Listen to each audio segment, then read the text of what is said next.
Sir क्या हर joint pain का इलाज सिर्फ सर्जरी होता है या मेडिकेशन या नॉर्मल ट्रीटमेंट से हम जॉइंट पेन को ठीक कर सकते हैं? 90% ऑफ ऑर्थोपेडिक प्रॉब्लम्स ये सिंपल सॉल्यूशन से ही सॉल्व होते हैं, like medicine, physiotherapy, muscle rehabilitation, lifestyle changes. I have read that women's have twice number of more chances of having back pain and joint pain as compared to men's. Is it true, sir? Yes, it is very true, and more so in Indian settings because sir ऐसे कौन से lifestyle में changes करने चाहिए जिससे हम मतलब back pain से थोड़ा प्रिवेंट हो सके? तो बैक पेन, नी पेन के लिए एक ही मंत्र है, get up and get moving. हमारे जो जॉइंट्स है वो मूवमेंट के लिए बने हुए हैं, ना कि एक जगह बैठ के रहने के लिए। सर आप क्या डिफरेंस देखते हैं यूके के पेशेंट्स में और इंडियन पेशेंट्स में bone health related? Only thing is कि उनका कि ये हिप का बॉल है और ये हमारा थाई बोन है, तो ये जब ऐसे ब्रेक होता है इसे नेक फ्यूमर फ्रैक्चर बोलते हैं। तो इन ओल्ड एज अगर तुम इसको रॉड से फिक्स करोगे तो उसका chance of this healing is very less. So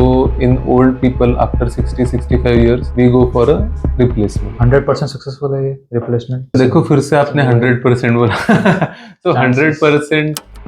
sir आप कोई ऑर्थोपेडिक से रिलेटेड कोई मिथ बता सकते हैं? हाँ, तो सबसे कॉमन मिथ तो है, जब भी मैं पेशेंट देखता हूँ और किसी को मैंने सर्जरी सजेस्ट की तो लोग एकदम से डर जाते हैं और बोलते हैं नहीं, सर्जरी के बाद में तो मैं उठ ही नहीं पाऊँ। राइट। सो ये बहुत बड़ी मिथ है और हर एक ही पेशेंट ऐसे बोलता है। तो इसका कारण ये है कि तो दोस्तों आज हमारे साथ जुड़े थे डॉक्टर अक्षय फड़के सर, जो एक हाईली एक्सपीरियंस ऑर्थोपेडिक सर्जन है।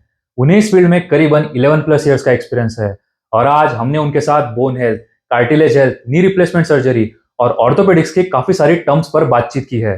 तो आप ये पॉडकास्ट एंड तक जरूर देखना। Hello sir. Hello, I am very fine, thanks. Sir my first question to you sir is हमारे बॉडी में सर जॉइंट पेन की शुरुआत आखिर कैसे होती है? Sir is every joint pain leads to arthritis? देखो, कोई भी जॉइंट पेन के कई सारे कारण हैं, जिसमें से arthritis is one of the reasons. Most common cause joint pain का होता है मस्कुलर स्प्रेन होना। कभी गलती से भारी चीज उठाई या ओवर एक्सर्शन हो गया तो मस्कुलर पेन सबसे कॉमन होता है। Arthritis is one of the cause. Arthritis मतलब वेयर एंड टेयर होना। तो जो एज एज जैसे बढ़ती है पेशेंट की तो आर्थराइटिस होता है। So not all joint pain is arthritis. Joint pain can be cause due to muscle pain, vitamin deficiency, calcium deficiency, weakness and arthritis obviously. Sir जब घुटनों में या बैक में पेन हो तो सर एक इंसान को कब समझना चाहिए कि ये नॉर्मल पेन है और कब उसे एक स्पेशलिस्ट या डॉक्टर की हेल्प लेनी चाहिए? राइट। तो मैं कुछ रेड फ्लैग साइंस आपको बता देता हूँ, जो अगर आपको एक्सपीरियंस हो रहा है तो आपने तुरंत डॉक्टर के पास जाना चाहिए। यूजुअली जो नॉर्मल मस्कुलर पेन होता है वो 2 से 3 दिन लास्ट होता है और सिंपल कोई पेन के मेडिसिन से या सिकाई करने से 2-3 दिन में वो सेटल डाउन हो जाता है। यदि ये पेन 2 से 3 दिन ज़्यादा चल रहा है, रात में आपको नींद में भी डिस्टरबेंस हो रहा है, इतना ज़्यादा सीरियस पेन है, या चलने में 2 से 3 ज़्यादा दिन बाद भी ज़्यादा दिक्कत हो रही है, अगर आपको इसके साथ फीवर है या जॉइंट में बहुत सारी स्वेलिंग आई है या चलते वक्त कोई क्लिकिंग साउंड या लॉकिंग हो रहा है जॉइंट्स में, तो आपने डेफिनेटली आपके डॉक्टर को दिखा देना चाहिए। सर क्या हर जॉइंट पेन का इलाज सिर्फ सर्जरी होता है या मेडिकेशन या नॉर्मल ट्रीटमेंट से हम जॉइंट पेन को ठीक कर सकते हैं? हाँ, ये बहुत अच्छा सवाल आपने पूछा है। कई सारे पेशेंट्स को ये वहम है कि आप डॉक्टर के पास जाएंगे तो ऑपरेशन या सर्जरी ही बोलेंगे, सो वो दूसरी ट्रीटमेंट, लोकल ट्रीटमेंट, इन सब के तरफ मुड़ते हैं। सो मैं ये काफ़ी क्लियरली बता देना चाहता हूँ कि 90% ऑफ ऑर्थोपेडिक प्रॉब्लम्स ये सिंपल सॉल्यूशन से ही सॉल्व होते हैं, like medicine, physiotherapy, muscle rehabilitation, lifestyle changes. इससे 90-95% बैक पेन, नी पेन या कॉमन ऑर्थोपेडिक प्रॉब्लम सॉल्व हो जाते हैं। और surgery is always the last option. हर एक डॉक्टर यही चाहता है कि हमारा पेशेंट विदाउट सर्जरी रिकवर हो जाए, बट कई प्रॉब्लम्स इतनी बढ़ जाती है उसके बाद फिर the only solution remains to be surgery, but that is only in 5% of cases. Sir females में मोर कॉमन है sir back pain and joint pain. हाँ, why is this so sir? देखिए, फीमेल्स में जैसे 45 के ऊपर एज हो जाती है तो मेनोपॉज करके एक कंडीशन सेट इन होती है, जिससे कि पीरियड्स धीरे धीरे इरेगुलर होते हैं और फिर बंद हो जाते हैं। तो इस पीरियड में इस्ट्रोजन की मात्रा धीरे धीरे कम हो जाती है और इस्ट्रोजन हार्मोन फीमेल्स मतलब लड़कियों या महिलाओं के लिए बोन हेल्थ के लिए काफ़ी ज़रूरी है। जैसे इस्ट्रोजन की मात्रा कम होती है, बोन का कैल्शियम लॉस होता है, ऑस्टियोपोरोसिस होता है, वीकनेस होता है। फिर स्वेटिंग होता है, रात में नींद कम आना, चिड़चिड़ापन, इरिटेबिलिटी, ये सब स्टार्ट होता है मेनोपॉज में। तो लेडीज में due to hormones definitely orthopaedic problems ज्यादा होते हैं। मतलब मैं जब डाटा पढ़ रहा था इसके हाँ जी, रिलेटेड हाँ तो जी। I have read that women's have twice number of more chances of having back pain and joint pain as compared to men's. Is it true, right, sir? Right.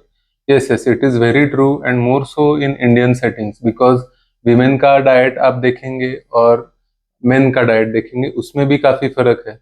तो मेन यूजुअली प्रोटीन्स ज़्यादा लेते हैं, calcium के food ज़्यादा लेते हैं, और women usually, आप फीमेल्स को या औरतों को पूछेंगे कि आप अंडे खाते हैं क्या, तो वो बोलती है नहीं, मैं अंडे बिल्कुल भी खाती नहीं हूँ, मुझे स्मेल भी पसंद नहीं है मोस्ट ऑफ द केसेस में। सो एक तो डाइट हो गया, और दूसरा लाइफस्टाइल। जैसे लेडीज इंडिया में यूजुअली ट्रेडिशनली घर में ही रहती है, तो उनका सनलाइट एक्सपोजर भी कम रहता है, और डेली उनकी वॉकिंग भी एज कंपेयर टू मेन थोड़ी कम रहती है। सो बोन के प्रॉब्लम ज़्यादा होते हैं।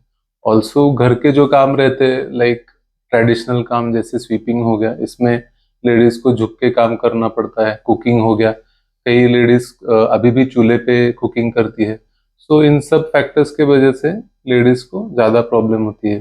सर ऐसे कौन से लाइफस्टाइल में चेंजेस हाँ। करने चाहिए जिससे हम मतलब बैक पेन से थोड़ा प्रिवेंट हो सके? So back pain, knee pain के लिए एक ही मंत्र है, get up and get moving. हमारी जो बॉडी है वो मोशन के लिए बनी हुई है। हमारे जो जॉइंट्स है वो मूवमेंट के लिए बने हुए हैं, ना कि एक जगह बैठ के रहने के लिए। सो आप अगर मूविंग करते रहे, आपका अगर डाइट अच्छा है जिसमें प्रोटीन कैल्शियम बैलेंस्ड है, और कार्बोहाइड्रेट्स थोड़ी बहुत मात्रा में है, और ऑयल और शुगर का कंटेंट कम है ना, ये सब आप लाइफस्टाइल में आपके डाइट में चेंजेस करेंगे, तो बोन के इश्यूज आपको कम होंगे। Sir osteoarthritis hmm. मतलब क्या होता है सर? देखो, osteoarthritis basically means wear and tear का एक डिसीज है। जैसे आप कोई टायर समझो, एक कार का टायर बहुत देर के बाद चलने के बाद वो वेयर हो जाता है ना, उसके आप मार्किंग्स देखोगे तो वो वैनिश हो जाते हैं। वैसे ही हमारा घुटना या कार्टिलेज होता है, जो जॉइंट का सरफेस होता है, तो जैसे एज बढ़ती है, वो यूज के वजह से, वेट के वजह से वो धीरे धीरे घिसने लगता है, और घिसने के कारण जो प्रॉब्लम होता है उसे ऑस्टियोआर्थराइटिस बोलते हैं। So it is due to ageing. Sir इसे रेगुलर एक्सरसाइज से ठीक किया जा सकता है ऑस्टियोआर्थराइटिस को? देखो, ऑस्टियोआर्थराइटिस के भी 4 ग्रेड्स हैं, है ना। So first and second grade में आप lifestyle changes, weight loss, exercise करके वो रिवर्सिबल रहता है। But once you go to stage 3 and 4, unfortunately ये रिवर्सिबल नहीं होता। We can stop it at that stage 3 and 4, but ये टोटली रिवर्सिबल नहीं हो सकता in the later stages of arthritis. So हमें फर्स्ट एंड सेकंड स्टेज में ही इसका डायग्नोसिस करके, सही ट्रीटमेंट करके हमें वहीं पे रोकना है। सर लोग कहते हैं कि हमारे घुटने घिस रहे हैं, हमारे घुटनों में का ग्रीस कम हो गया है। करेक्ट। तो व्हाट इज एक्चुअल मीनिंग कि ग्रीस कम हो गया मतलब क्या हो जाता है सर? तो घुटने में सिर्फ बोन्स नहीं होते हैं। सिर्फ बोन्स अगर रहते तो वो एक दूसरे पे घिस के फ्रिक्शन होता था। तो फ्रिक्शन कम करने के लिए है, बॉडी ने एक ऐसा मटेरियल बनाया है जिसको बोलते हैं मेनिस्कस एंड कार्टिलेज, जो बहुत सॉफ्ट रहता है, चिकना रहता है। तो कॉमन लैंग्वेज में उसे ऑयल कहते हैं। जैसे उम्र बढ़ती है, ये पर्दे के जैसा सॉफ्ट होता है, तो जैसे उम्र बढ़ती है तो वो वेर एंड टेयर के वजह से धीरे धीरे डिसअपियर हो जाता है, एंड स्लोली ये जो दो बोन्स होते हैं जॉइंट के कोई भी, वो एक दूसरे को घिसने लगते हैं, and that is when the problem starts. Sir एक आइडियल लाइफस्टाइल बता सकते हैं क्या आप जिससे हम मतलब बोन्स को अपने स्ट्रॉन्ग कर सके? Sure, sure. तो लाइफस्टाइल में देखो, दो बेसिकली पॉपुलेशन है। एक जो मैनुअल लेबर करता है फार्म का, है ना, और दूसरा है जो जिनका लाइफस्टाइल काफी सीडेंटरी है ना। तो इन दोनों को टोटली डिफरेंट ट्रीटमेंट की जरूरत है। जैसे मैनुअल लेबर करते हैं उनको फिजिकल एक्टिविटी ज्यादा, इनफैक्ट जो चाहिए उससे भी ज्यादा होती है। तो after a certain age they should stop lifting heavy weights, नीचे बैठना, है ना, एंड उनको प्रोटीन कैल्शियम डेफिशिएंसी होती है। सो उन्होंने डाइट के ऊपर काफी ध्यान देना चाहिए in later part of their life, 45 के बाद। नेचुरली उनके मसल स्ट्रांग होते हैं, बट बेंडिंग एक्टिविटी और नीचे बैठना उन्होंने थोड़ा कम कर देना चाहिए। ये जो चीजें हैं, ये फॉर जो मैनुअल लेबर जो करते हैं, फार्मिंग करते हैं, उनके लिए बता रहा हूँ। और जो आज की जनरेशन है 30 इयर्स के नीचे जो है, उनको आजकल मैं देख रहा हूँ कि उनको भी काफ़ी बैक एक हो रहा है, जॉइंट पेन हो रहा है। तो उनके लिए टोटली डिफरेंट सजेशंस है मेरे पास। तो अगर आपका डेस्क जॉब है तो 45 मिनट्स के बाद आपने उठ के थोड़ा सा वॉकिंग करना चाहिए, स्ट्रेचिंग करना चाहिए, है ना। सनलाइट एक्सपोजर मिनिमम 30 मिनट्स का, और मिनिमम 30 मिनट्स थोड़ा सा एरोबिक एक्सरसाइज करना चाहिए डेली, है ना। थोड़ा सा वेट ट्रेनिंग भी करना चाहिए जिससे कि बोन स्ट्रांग होते हैं। अगर हमारी बॉडी में थोड़ा सा 5-10 kg तक लोड लेते हैं तो हमारे बोन्स ज़्यादा स्ट्रांग हो जाती है। अगेन डाइट में जितना आप रिफाइंड चीज़ें कम खाएंगे उतना अच्छा। तो आजकल तो नई जनरेशन घर में कुकिंग पे विश्वास नहीं रखती, सब बाहर से बुलाती है। और जो भी बाहर से आता है उसमें रिफाइंड प्रोडक्ट यूज़ होना ही है, उसका ऑयल जो यूज़ करते हैं उसकी कोई गारंटी नहीं। सो बेसिकली वही जो हमारे एल्डर्स बोलते हैं कि घर का खाना खाना चाहिए, बैलेंस्ड खाना चाहिए, और एक्सरसाइज मिनिमम 30 मिनट्स करना चाहिए डेली।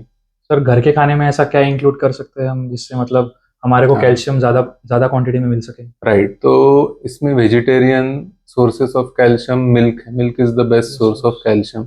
मिल्क के कोई भी प्रोडक्ट्स, दूध, दही, पनीर आप खा सकते हैं जिससे कि कैल्शियम जाता है। Second is protein. So vegetarian source of protein दाल होती है ना। अलग अलग बीन्स होते हैं या पल्सेस होते हैं जो स्प्राउटेड पल्सेस होते हैं, एंड सोया चंक्स होते हैं, है ना। तो ये सब वेजिटेरियन सोर्स ऑफ प्रोटीन है। बट अगेन इसमें प्रोटीन की मात्रा थोड़ी कम होती है और वो कंप्लीट प्रोटीन नहीं रहता कभी। कुछ कुछ अमाइनो एसिड जो प्रोटीन में रहते हैं वो वेजिटेरियन प्रोटीन्स में डेफिशिएंट होते हैं। For that you can use some whey protein या ऐसा supplement. I am not saying everybody should do, but जिनको जरूरत है। वे प्रोटीन से किडनी एंड बॉडी पे निगेटिव इफेक्ट पड़ता है बोलते हैं, तो इज इट ट्रू? और आ, देखो, अगर अच्छे सोर्स का वे प्रोटीन है और अगर 1 ग्राम पर केजी ये उसका डोज है, उससे अगर कम आप ले रहे हैं तो इट इज क्वाइट सेफ। तो you have to calculate, you have to ensure कि जो आप प्रोटीन ले रहे हैं उसका सोर्स अच्छा है ना। सो अर्ली साइंस क्या शो करती है बॉडी जब हमारे बॉडी में डिफिशियंसीज होती है?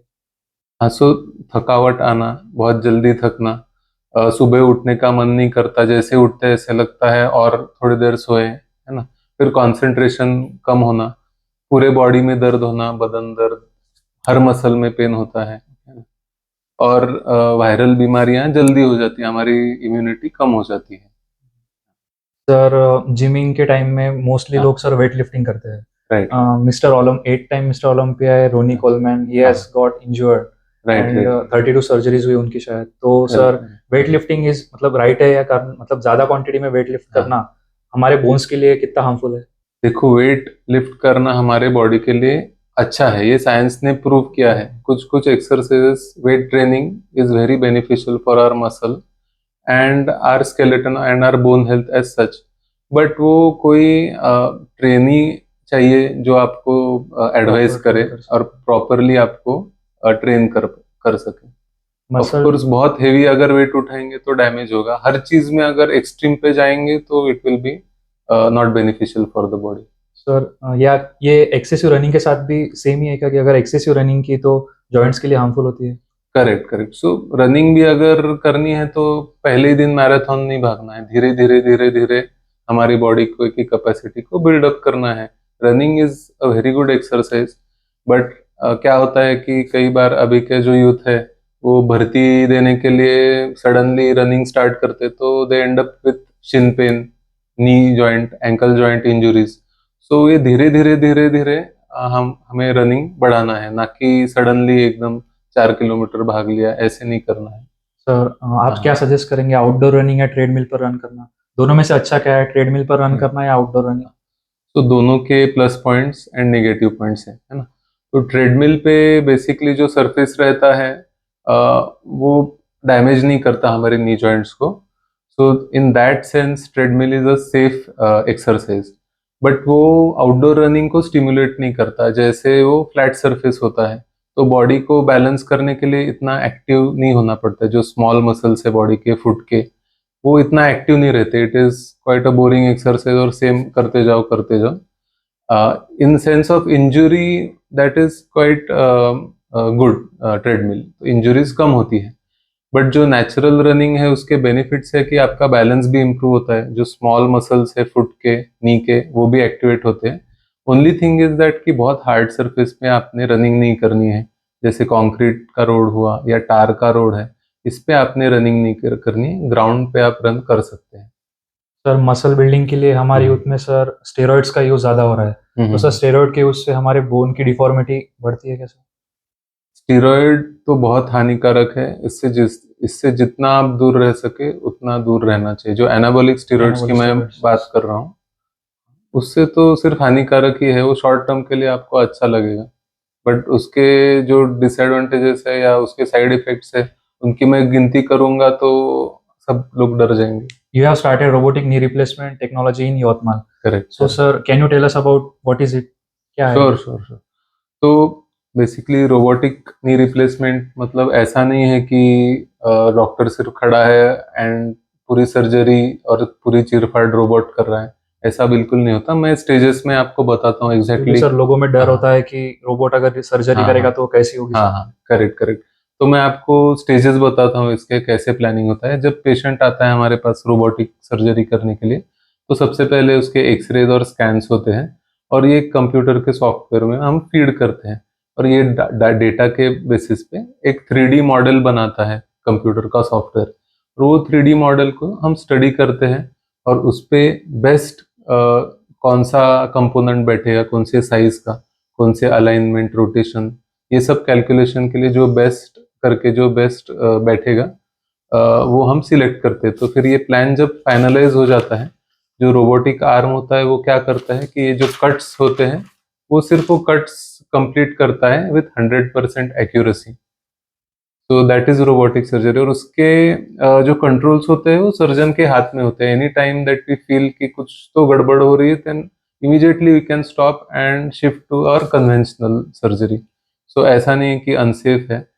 अगर कुछ इंसिडेंट्स उसमें हमें लग रहा है कि थोड़ा भी गलत हो रहा है, then we stop the process and old technique से हम लोग वो कर सकते हैं कंप्लीट। रोबोटिक सर्जरी के बाद कुछ घंटों बाद ही पेशेंट चलने लगते हैं बोलते हैं, तो right is right. It true?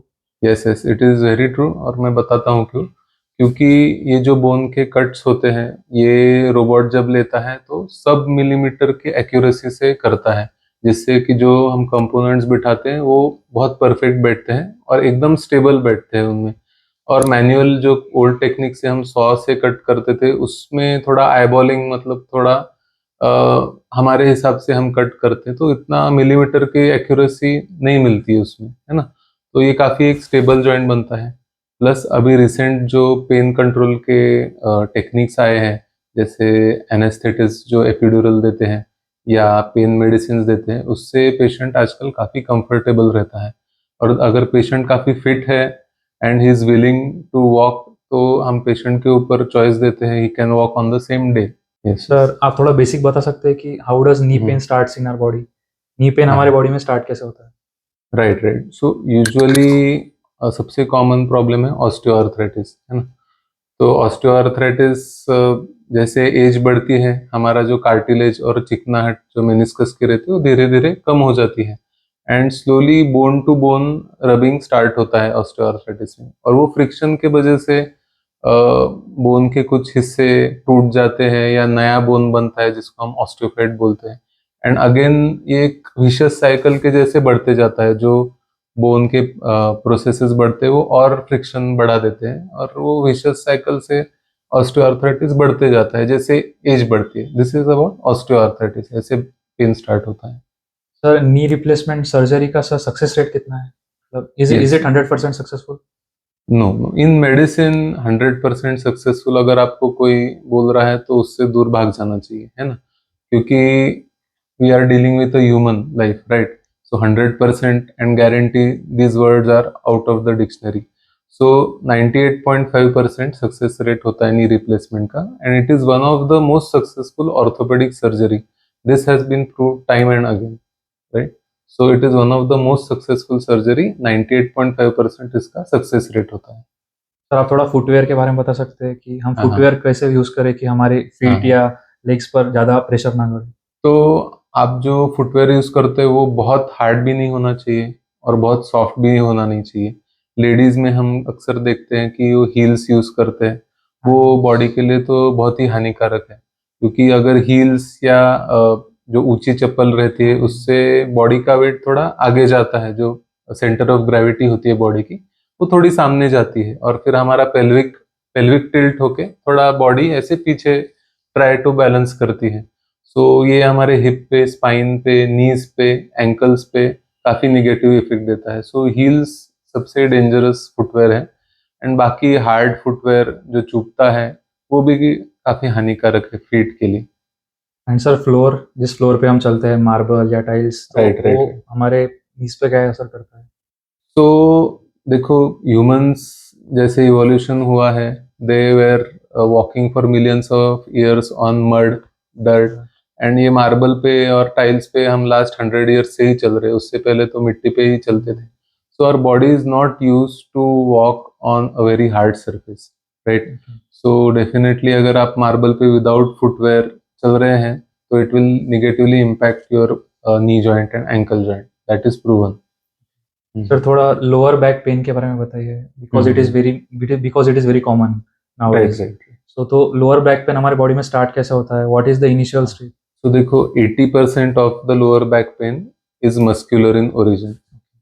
In young patients, up to 90% is muscular in origin.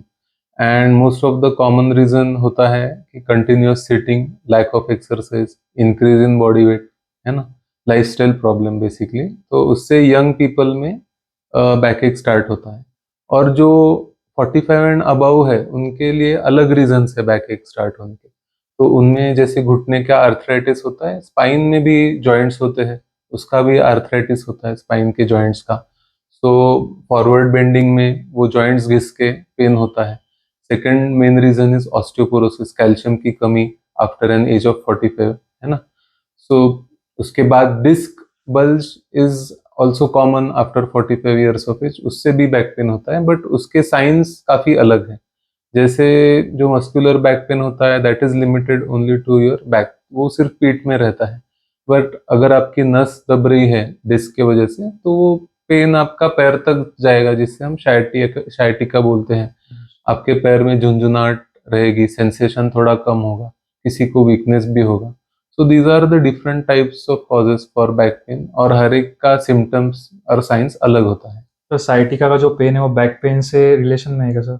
उससे अच्छा। हमारे बॉडी में मतलब क्या चेंजेस होते हैं कि वो साइटिका का पेन उसमें हाँ, कैसे पता कैसे चलता है? पता चलता है? राइट राइट, ये बहुत अच्छा सवाल है। So sciatica basically is impingement of nerve. So हमारे स्पाइन में से सेंट्रल एक्सिस रहता है स्पाइन का, उसमें से नर्व्स हर एक बॉडी पार्ट में जाती है ना। तो यूजुअली जो थर्ड फोर्थ फिफ्थ वर्टिब्रा होती है, जिससे L2 L3 L4 L5 आपने कभी सुना होगा, तो उसमें जो गैप रहता है उसमें सॉफ्ट डिस्क रहती है। तो जैसे उम्र बढ़ती है या भारी चीज उठाने से वो थोड़ी सरक जाती है, और जो नसें पैर में जाती है वो दब जाती है। As soon as the nerve gets impinged, जैसे ही नस दबती है तो पैर का दर्द शुरू हो जाता है ना। जैसे नस दबने के क्या साइंस है? एक तो झुंझुनाहट होना पैर में, सेंसेशन कम होना, और वीकनेस, पैर का वीकनेस। तो साइटिका का परमानेंट क्योर है? हाँ, शायटिका का परमानेंट क्योर है, और मोस्ट ऑफ द शायटिका पेन आपका मेडिसिन से, एक्सरसाइज से धीरे धीरे कम हो जाता है। बट जब कुछ साइंस रहते हैं, जैसे अगर वीकनेस ही डेवलप हुआ, आपका सेंसेशन ही कम होने लग गया, तो फिर सर्जरी जल्दी कर लेनी चाहिए, क्योंकि फिर रिकवरी पूरी नहीं आती मेडिसिन से। सर आप थोड़ा कोई सप्लीमेंट या डाइट बता हम्म। सकते हैं बोन हेल्थ के लिए, बोन हेल्थ को अच्छा रखने के लिए? हाँ, तो बोन हेल्थ के लिए 3 कंपोनेंट बहुत जरूरी है। एक तो बेसिक है कैल्शियम। कैल्शियम किससे जाएगा? जैसे मैंने बताया, मिल्क एंड मिल्क प्रोडक्ट से। Second is protein. Protein again vegetarian source and non vegetarian source. जैसे मैंने बताया, वेजिटेरियन सोर्स में दाल हो गया, सोया चंक्स हो गए, है ना, फिर पनीर हो गया, है ना। और नॉन वेजिटेरियन तो सोर्सेस काफ़ी है, एग्स, चिकन, मीट, ये सब प्रोटीन के अच्छे सोर्सेस हैं। और थर्ड है विटामिन, विटामिन डी हो गया, है ना। तो विटामिन डी नेचुरली सनलाइट से हमें मिलता है ना, that is a natural source of vitamin D. तो मॉर्निंग में 20 to 30 मिनट्स अपने सनलाइट एक्सपोजर लेना चाहिए, और डाइट में से भी और सप्लीमेंट से विटामिन डी हमें मिलता है। तो ये 3 components are very essential. Along with these 3 components, exercise and loading, जैसे हम खड़े होते तो हमारे स्पाइन पे, नीज पे जो हमारा बॉडी वेट होता है, तो वो बॉडी वेट की वजह से बोन्स में स्टिमुलेशन होता है कैल्शियम डिपॉजिट करने के लिए। सो दैट इज ऑल्सो इम्पोर्टेंट। ऐसा नहीं कि सिर्फ हमने कैल्शियम लिया और बेड पे लेटे रहे तो बोन स्ट्रांग नहीं होंगी, उसके साथ एक्सरसाइज करना बहुत जरूरी है। तो विटामिन D3 के सप्लीमेंट्स लेना इज अ गुड थिंग और बैड, मतलब क्योंकि कभी कभी विटामिन D3 की डिफिशियंसी की वजह से भी हमारे बोन्स में पेन होता है, तो हम बाहर से Sure. सप्लीमेंट लेते हैं, तो ये अच्छी चीज है या सप्लीमेंट लेना? देखो, vitamin D is a double edge sword, right? So if you have to start vitamin D, you should always check your levels, क्योंकि अगर आपके vitamin D levels higher range पे गए तो उसके साइड इफेक्ट्स भी है ना? सो पहले आपने आपका विटामिन डी लेवल चेक करना चाहिए कि आपका bone pain, is it really due to vitamin D और is there some other reason for it? So ऐसे ही ब्लाइंडली विटामिन डी नहीं लेना चाहिए। उसका भी डोज रहता है, एक हाई डोज का विटामिन डी रहता है और एक डेली डोज का रहता है। सो डेली डोज का जो विटामिन डी रहता है वो आप थोड़ा सेफली ले सकते हैं, और जो हाई डोज का इंजेक्शन है विटामिन डी के या सॉल्यूशंस रहते हैं 60,000 यूनिट्स के, वो आपने लेवल चेक करने के बाद ही लेने चाहिए।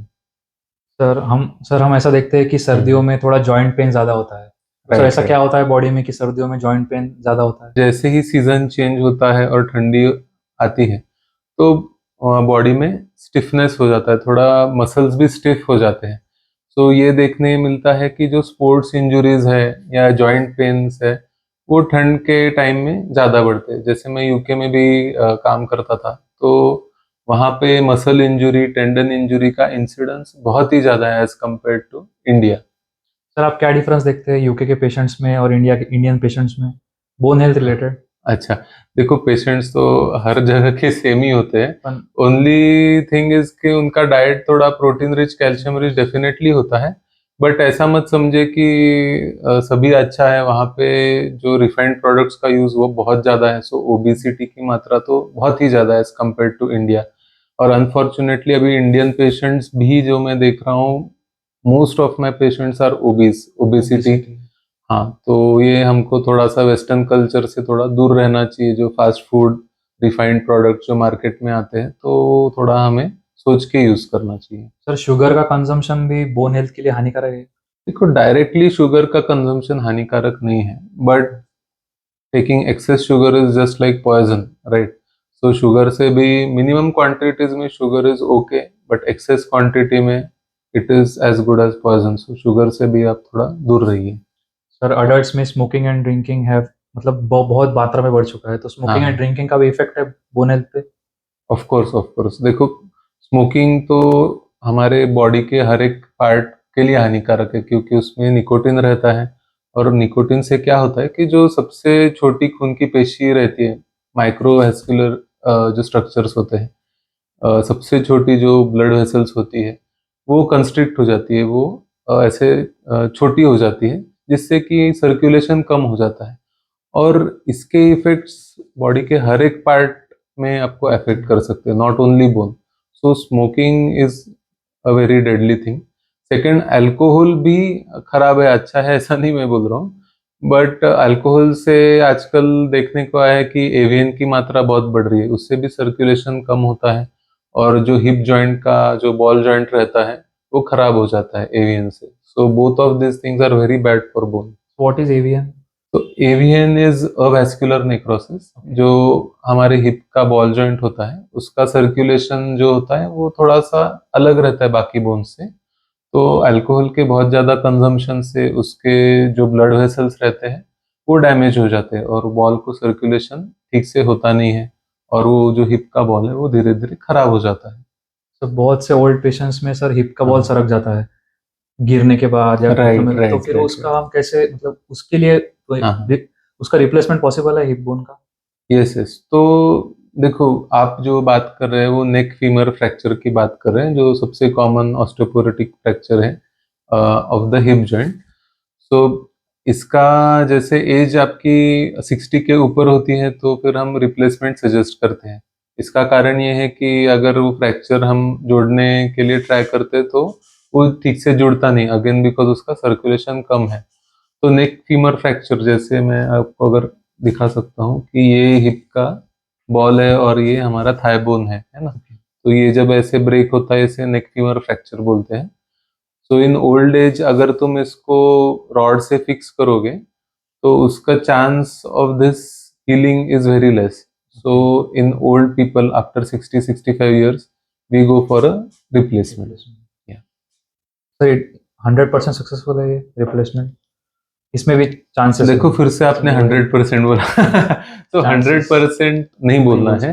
सो it is a quite successful surgery, but again there are limitations, जैसे नीचे बैठना नहीं होता, टॉयलेट के लिए कमोड का इस्तेमाल करना होता है, ये सब रिस्ट्रिक्शंस रहते हैं। बट रूटीन एक्टिविटीज पेशेंट्स कर सकते हैं, वॉकिंग कर सकते हैं, साइकिलिंग कर सकते हैं। सर आपने टॉयलेट बोला तो Indian toilet and western toilet, तो Right, right. Which is best? दोनों Right. में से कंपेयर किया तो वेस्टर्न टॉयलेट का यूज हाँ। करना या इंडियन टॉयलेट्स का? तो ये भी काफी कॉमन सवाल है, सो मैं थोड़ा क्लियर कर देता हूँ इसके बारे में। देखो इंडियन टॉयलेट जो स्क्वाटिंग, डीप स्क्वाटिंग करनी पड़ती है इंडियन टॉयलेट के लिए, राइट। सो अगर आप यंग है, फिट है, आपका वेट कम है ना, और आपको नी, हिप और एंकल जॉइंट का कोई पेन नहीं है, तो Indian toilet is the best, right. क्योंकि वो आपके हिप, एंकल, नी जॉइंट को फ्लेक्सिबल रखता है एंड आपका डाइजेशन भी इम्प्रूव होता है ना, और बॉवेल मूवमेंट भी इजी होता है। बट अगर आपको कोई नी पेन है, हिप पेन, एंकल पेन है, तो जानबूझ के इंडियन टॉयलेट में नहीं जाना चाहिए, क्योंकि वो डैमेज बढ़ जाएगा। एक बार आपका कोई जॉइंट डैमेज हो गया तो आपने जानबूझ के उस पर स्ट्रेस डाला तो फिर वो और डैमेज होते जाएगा। तो कई बार पेशेंट आते हैं, बोलते हैं नहीं हम तो इंडियन टॉयलेट ही यूज करेंगे, हमारी आदत चली जाएगी। बहुत से मिथ से इसके रिलेटेड कि Right. इंडियन टॉयलेट से ही मतलब हाँ स्क्वाट जैसा होता है ना हाँ, इंडियन टॉयलेट से बैठने हाँ, से, तो बोन को स्ट्रेंथ होती है वो इंडियन टॉयलेट से, तो फिर बोन को स्ट्रेंथ होती है, राइट है। बट एक एज के बाद अगर आपको प्रॉब्लम है तो वो चीज नहीं करनी चाहिए, राइट।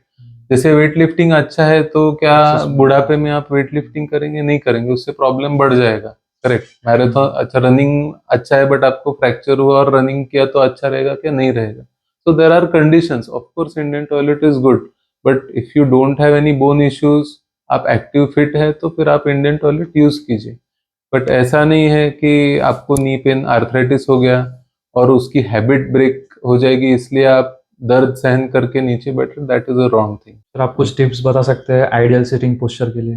सिटिंग पोस्चर पोस्चर के लिए सो इससे अर्गोनॉमिक्स बोलते हैं। ओके। सो बेसिकली जो लॉन्ग टाइम ऑफिस में इनका सिटिंग जॉब है उनके लिए कोई स्पाइन सपोर्ट की चेयर होनी चाहिए, और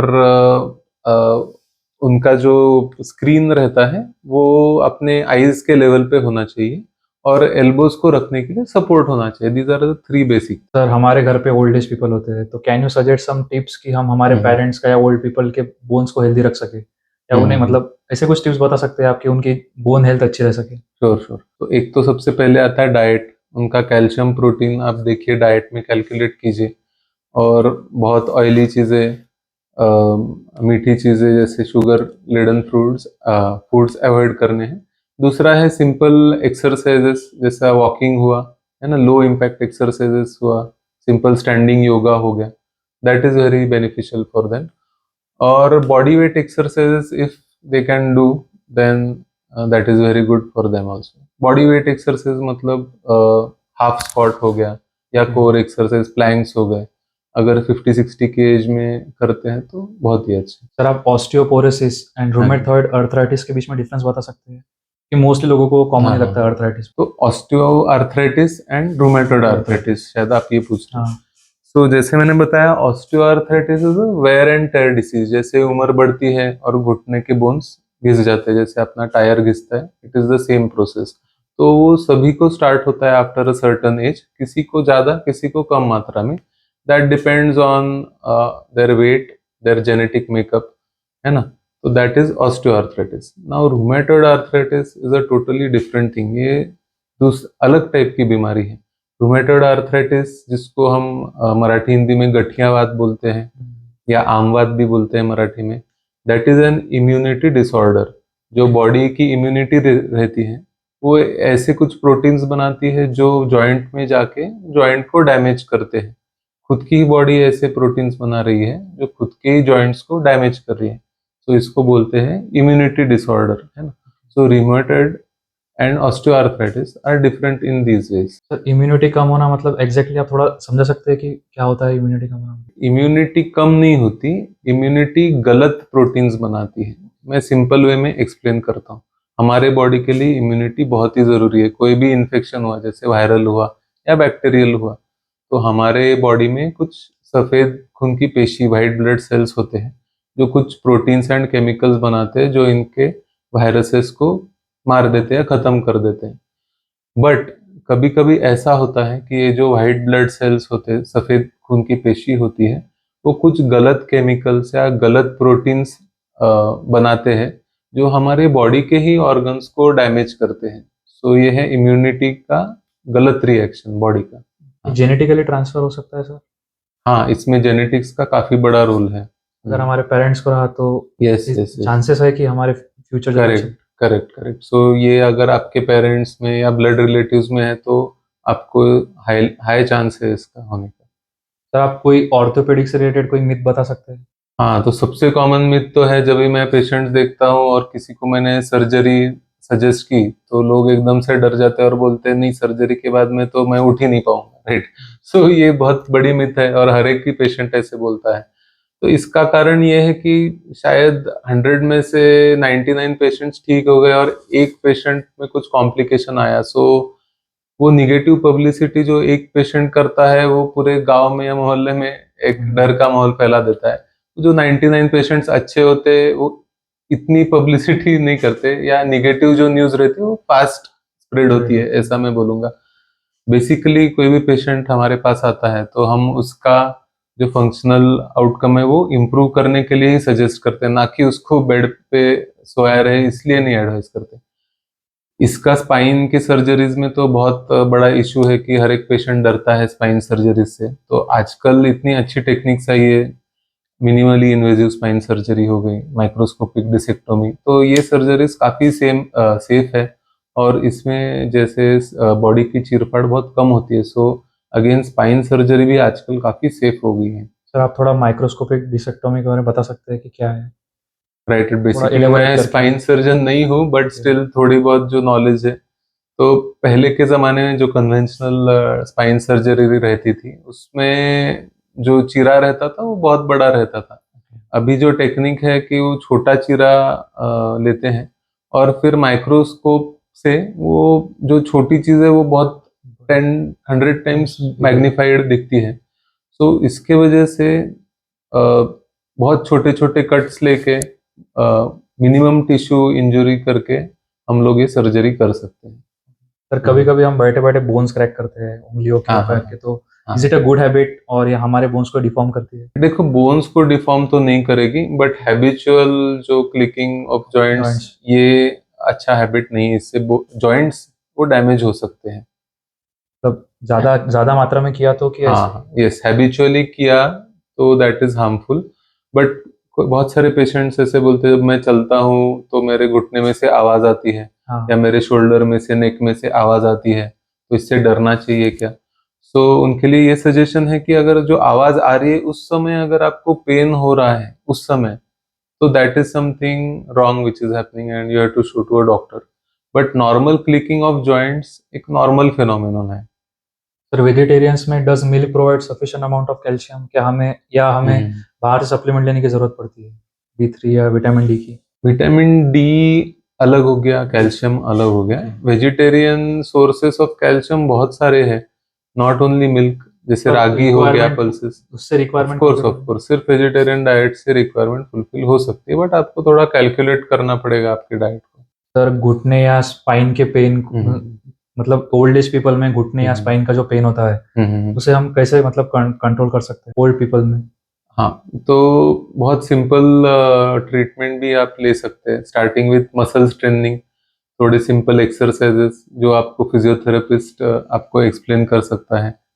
फिर हो गया डाइट में चेंजेस, है ना, कैल्शियम प्रोटीन रिच डाइट, और थोड़े से लाइफस्टाइल चेंजेस, एक्टिविटी लेवल, झुक के काम करना, नीचे बैठना, ये सब आपको प्रिकॉशंस लेने पड़ेंगे। Sir, your father, Dr. Ajit Phadke sir, is one of the topmost orthopedic surgeon in our, we can say our country or we can say in Maharashtra. Thank Sir, you. you are carry on his legacy. Right, आप उनकी right. legacy को carry forward कर रहे हैं। Correct correct. तो sir आप थोड़ा उनके बारे में बता सकते हैं? हाँ जी, हाँ सर, sure. के बारे में। सो मेरे पापा जब यहाँ यवतमाल में प्रैक्टिस सेटअप करने आए इन 1980s, so that is almost 45 to 50 years back. So at that time in the surrounding 5-6 districts there was no orthopedician, and for him to come here और लोगों की सेवा करना was really out of the box thinking, I would say. उन्होंने fellowships भी किए थे Germany में और पुर्तगाल में भी फेलोशिप्स किए। सो उनका यही था कि जो वर्ल्ड क्लास टेक्निक्स है जो यूएस में यूके में जो सर्जरीज हो रही है वो हम रूरल इंडिया में सबको कैसे प्रोवाइड कर सकते हैं, और मेरे जो कैपेबिलिटीज है उससे मैक्सिमम बेनिफिट मैं कैसे दे सकता हूँ। अगर मैं मुंबई पुणे सेटल हुआ तो वहाँ पे तो डॉक्टर्स है तो इतना यूज नहीं होगा मेरे जो स्किल्स है उसका, but central part of India जहाँ दूर दूर तक कोई ऑर्थोपेडिशन नहीं है, ऐसी जगह पे my impact will be more and I can serve the society better. तो ये विचार से उन्होंने प्रैक्टिस सेटअप की और आज भी वो उतनी एंथुजियाज्म से एक्टिव है और पेशेंट्स देख रहे हैं, and truly he is a source of inspiration for me. Again inspiration से ज़्यादा ही मेरे लिए बहुत बड़ी रिस्पॉन्सिबिलिटी है कि जो लेगेसी उन्होंने क्रिएट की है वो उसी नाम से मुझे फॉरवर्ड लेके जानी है। तो that is a very big responsibility for me.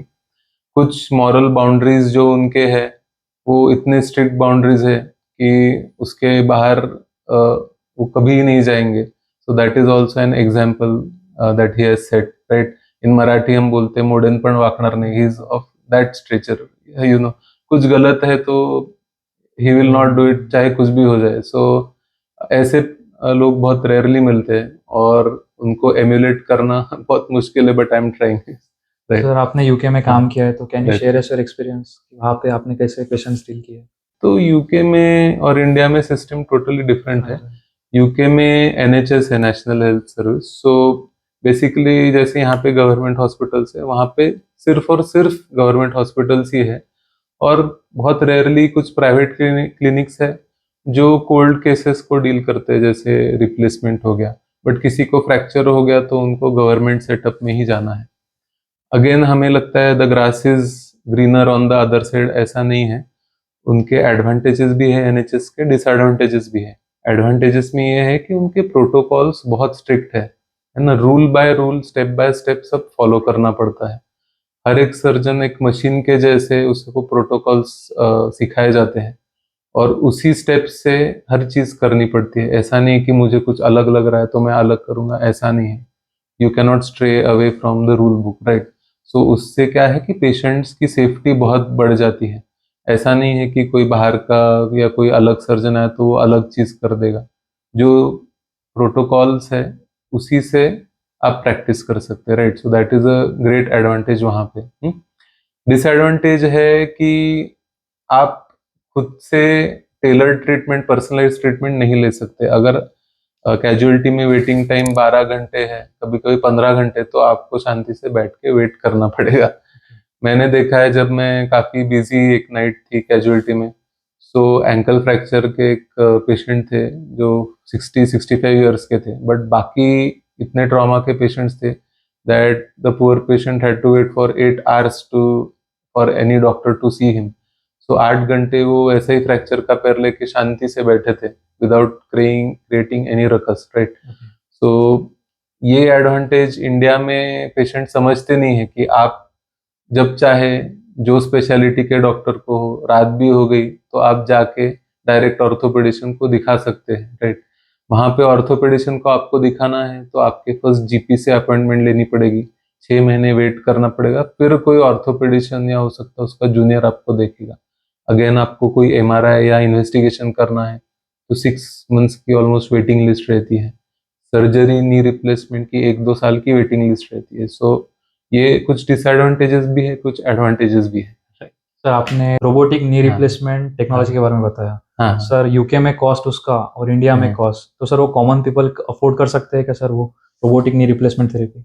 देखो, यूके में robotic knee replacement therapy treatment NHS में नहीं है, वो सिर्फ प्राइवेट जो हॉस्पिटल्स हैं वहाँ पे ही है, और वो कॉमन पब्लिक, वहाँ की भी कॉमन पब्लिक अफोर्ड नहीं कर सकती।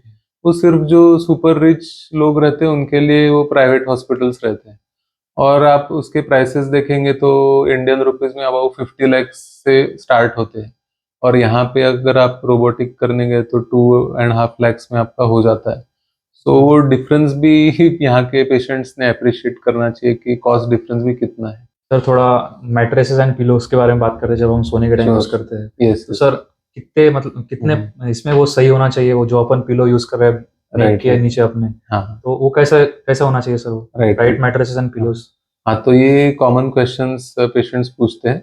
फॉर नेक प्रॉब्लम्स जो पिलो होनी चाहिए वो बहुत मोटी भी नहीं होनी चाहिए और एकदम पतली भी नहीं होनी चाहिए। अगर आप सीधे सो रहे हैं तो पतली पिलो होनी चाहिए, बहुत मोटी नहीं होनी चाहिए, जिससे कि नेक आपकी ऐसे सामने ना फ्लेक्स हो और एकदम एक्सट्रीम पीछे बेंड ना हो, है ना, स्ट्रेट रहे नेक। अगर आप एक साइड में सो रहे हैं तो थोड़ी सी मोटी पिलो, जहां आपके शोल्डर से कान तक जितना डिस्टेंस है उतनी हाइट की पिलो आप यूज कर सकते हैं। ये पिलो के बारे में हुआ। और मैट्रेस में मैंने देखा है कि पेशेंट्स दोनों एक्सट्रीम में जाते हैं।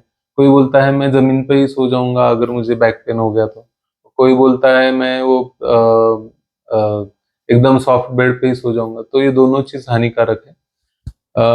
स्पाइन के लिए मैट्रेस फर्म होना चाहिए जिससे हमारे स्पाइन के कर्वेचर्स जो है उसको सपोर्ट मिले। ये ऑर्थोपेडिक मैट्रेसेस या मेमोरी फोम के mattresses they are good enough. Orthopaedic mattresses and memory foam mattresses मतलब सर वो दूसरे दूसरे टाइप का मैट्रेस है क्या, नॉर्मल मैट्रेसेस? नॉर्मल मैट्रेस जो कॉयर का है वो भी गुड इनफ होता है। ऑर्थोपेडिक मैट्रेस में थोड़ा सा जो लेयर्स होते हैं वो डिफरेंट होते हैं, वो बॉडी के शेप को कंफर्म करते हैं, थोड़ा सा उसका शेप चेंज हो जाता है। आप थोड़ा एक आधी बेस्ट स्लीपिंग पोस्चर बता सकते हैं क्या? What is the best sleeping posture? तो सबसे सेफ पोस्चर है स्पाइन के लिए एक करवट पे जो कर्ल्ड पोजीशन रहती है, जैसे बेबीज होते हैं ऐसे curled posture, that is the safest for spine. अगर आप कर्ल्ड पोजीशन में एक करवट पे सो नहीं सकते तो सीधा सोइए और घुटनों के नीचे 2 तकिया रखिए ताकि घुटने थोड़े बेंड हो। अगर आपको बैक पेन है तो these both positions are safest. Sir can we talk about little about bone cancer? Sir bone cancer के अर्ली स्टेजेस क्या होते हैं हमारे बॉडी में? देखो, बोन कैंसर 100 टाइप से भी ऊपर, मतलब अलग अलग टाइप के बोन कैंसर से, कोई कैंसर से जो बच्चों में होते हैं, कोई ओल्ड एज में होते हैं, राइट। और unfortunately early sign bone cancer का कोई है नहीं, एग्जैक्ट अर्ली साइन नहीं है। अर्ली साइन है नहीं। जैसे ब्रेस्ट कैंसर हम बोलते हैं कि थर्ड या सेकंड स्टेज में हम डिटेक्ट कर सकते हैं कि that the female has got breast cancer, breast cancer. तो ऐसा बोन कैंसर में ऐसा कोई अर्ली स्टेजेस में नहीं मालूम पड़ता? अर्ली स्टेजेस में नहीं, बट जब वो बढ़ जाता है तो फिर दिखता है, बट एट दैट स्टेज काफी देर हो जाती है। सो अगर आपको कोई स्वेलिंग आ रहा है बोन पे जो कई हफ्तों से जा नहीं रहा है तो मिनिमम उसका एक्सरे या एमआरआई कर लेना चाहिए, क्योंकि pain is not the first sign in any cancer, right. तो पेन बाद में स्टार्ट होता है जब वो बोन कोलैप्स होता है या नर्व्स प्रेस हो जाते हैं, तो तब पेन स्टार्ट होता है। फर्स्ट साइन इज स्वेलिंग आना। और कई बोन्स काफी डीप होती है बॉडी में, उसमें स्वेलिंग हुआ पता नहीं चलता, that is quite unfortunate. But आपको ऊपर की जो बोन्स है हाथ पैर की, उसमें अगर स्वेलिंग लगे तो आपने डॉक्टर को दिखाना चाहिए। रीजंस कुछ बता सकते हैं आप बोन कैंसर के? बोन कैंसर के कई रीजन है। सबसे कॉमन है सेकेंडरी कैंसर। सेकेंडरी कैंसर मतलब फॉर एग्जांपल किसी को ब्रेस्ट कैंसर है या ओवरी का ट्यूमर है ना, या लंग कैंसर है, तो that spreads into the bone, that is the commonest form of bone cancer. तो इन पेशेंट्स को तो ऑफकोर्स पेट स्कैन होता ही है पहले, इसमें अगर डिटेक्ट हुआ तो उनको पता चलता है। अदर टाइप ऑफ कैंसर्स जो यंग एज में होते हैं वो जेनेटिक रिलेटेड होते हैं। जेनेटिक कैंसर्स मतलब जेनेटिकली भी बोन कैंसर होता है? हाँ, होता है जेनेटिक चांसेस है उसके, जेनेटिक मेकअप से? हाँ जी, हाँ जी है। Sir how do you develop interest in orthopaedics? आपके फादर थे इसकी वजह से या आपको खुद से इंटरेस्ट आया वो चीज में? हाँ, तो फादर थे, ये तो प्राइमरी रीजन है ही, क्योंकि बचपन से मैं ऑर्थोपेडिक्स के पेशेंट्स सुबह से शाम मेरे पापा उनकी सेवा में थे, रहते थे। एंड कैसे उनका रिहेबिलिटेशन हो के फंक्शनली कैसे वो बेटर हो रहे हो ये मैं देखते आ रहा था। तो डेफिनेटली वो मेरे डीएनए में ही आ गया ऑर्थोपेडिक्स, ऐसे मैं बोल सकता हूँ। एंड अगेन ऑर्थोपेडिक्स एक ऐसी ब्रांच है जिसमें रिजल्ट्स इंस्टेंटली दिखते हैं। जैसे कोई फ्रैक्चर का पेशेंट आता है आपके पास, उसकी सर्जरी होती है तो इंस्टेंटली उसका पेन कम हो जाता है एंड वो मैजिक के जैसे होता है एंड जो सेटिस्फैक्शन दोनों डॉक्टर को और पेशेंट को मिलता है वो बहुत ऐसे कम ब्रांचेस में है जैसे जो इंस्टेंट सेटिस्फेक्शन मिलता है। तो इस वजह से मैं हमेशा ही ऑर्थोपेडिक्स में ही जाना था, ही ठाना था पहले से। तो फॉर्चुनेटली हो गया सब ठीक। Thank you so much, sir, Okay, for thank giving you. us. Thank you so much, It sir, for was giving us opportunity to talk. sure, sure. It was great meeting you, and you are doing a great work. तो आप ये public awareness का काम कर रहे हैं उसके लिए आपको भी मैं थैंक यू बोलता हूँ। Thank you so yes, much. Thank you. Good luck. Thank you.